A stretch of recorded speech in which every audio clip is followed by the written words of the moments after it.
Today's technique for artistry video is going to focus on Czerny Opus 821 number 4. And this one we're going to work on wrist release and what I always called sticky staccato.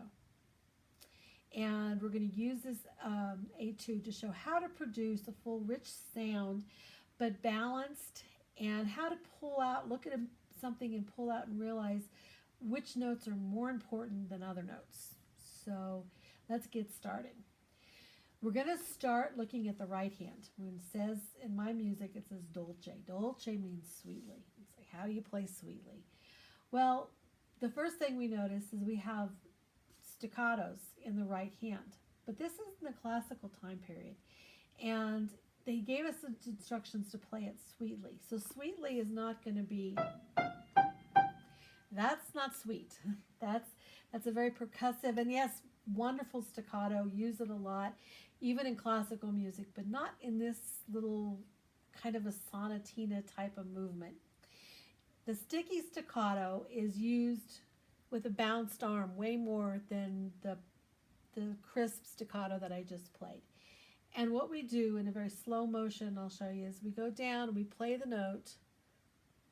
I'll do it in this hand. We play the note, and then we let the finger ride up, like our finger is stuck to the key. So the release of the note depends on how quickly we move our wrist. We do nothing at our fingertips. That's the type of staccato that you want here. For now, don't worry about the little grace notes. We're just going to do the melody. And then we shift and move. Our fingertips are active in that we're playing by dropping, but our fingertip has to tell where the weight is going for that drop. But that's it. Now, down, 2, 3.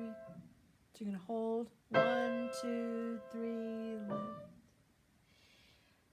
The two-note slur is something very special, and we have them again in the bottom of the piece.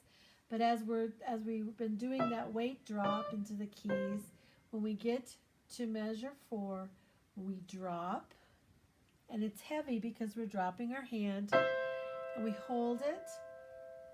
We can shift our thumb to the B, but don't let go of the E. All right, keep the E so we can slur it to the D. 1, 2, 3. And because we're already down in the keys, we don't have that weight dropping in. The second note's going to be softer, which fits that decrescendo. 1, 2, 3, 2, 3. Then it starts again. You shift back up and then shifting up again. Then we get to measure 7, and now we have two-note slurs again. So we're going to drop, but we're not going to come up. Then we're going to bounce. Then we're going to drop.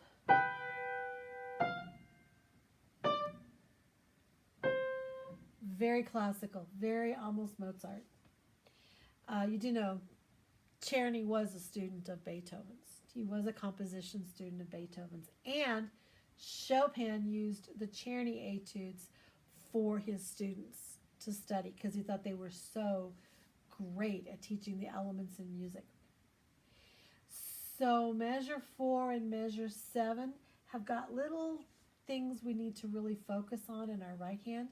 As you practice the right hand this week and getting comfortable with that sticky staccato, sure you've got the two-note slurs, everything is where we want it to be technically, artistically, for when we put hands together. The left hand is where our rotation comes back. And as you notice, the first thing we notice is that we start in treble staff. We don't start in bass staff till we get down to the bottom 3 measures. And we can tell it's rotation because we can see we have every other note is G. C, G, D, G, E. So that tells us right there we're going to use rotation. The second thing we ask is which notes do we want more hand weight on?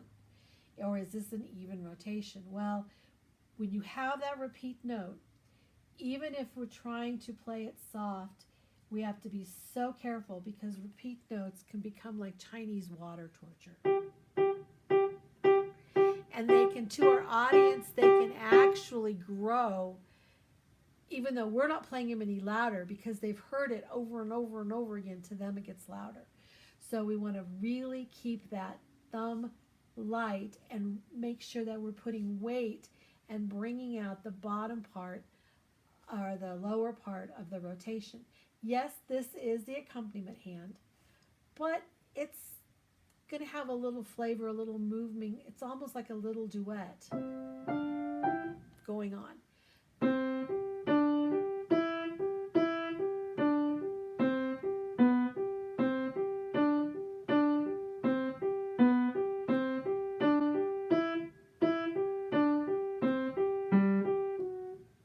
Now measure 4, you've got a little finger thing going on.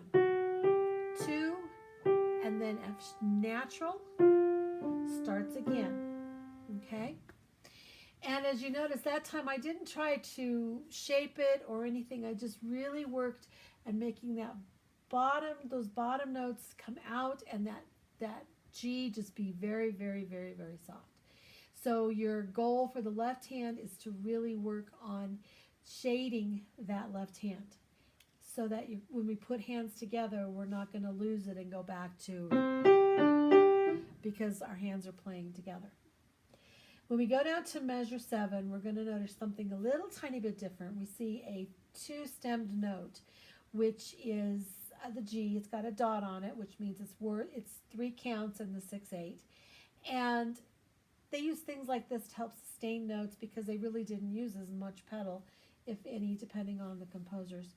And what we want to do here, you can't hold the G all the way completely through and replay it at the beginning of measure or of beat 4.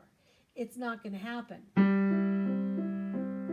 without you being late and having to lift and play it again. So we have to plan. We can't, it's more important to keep moving, keep the rhythm going, than it is to make that G all the way through. So the last 16th note of the first set of 6, we are going to release the G. We're going to hold it and play the upper 2 notes light, but when we get to that E, we're going to release the G so we can replay them on count 4.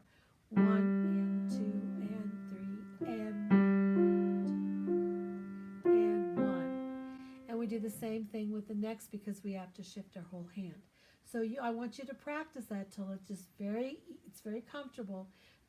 1 and 2 and 3, lift. 1 and 2 and 3, lift. 1. And then, there we go. So this week, you're going to do hand separate. You're going to learn the notes. Yes, learn the fingering. Watch your shifting of your notes.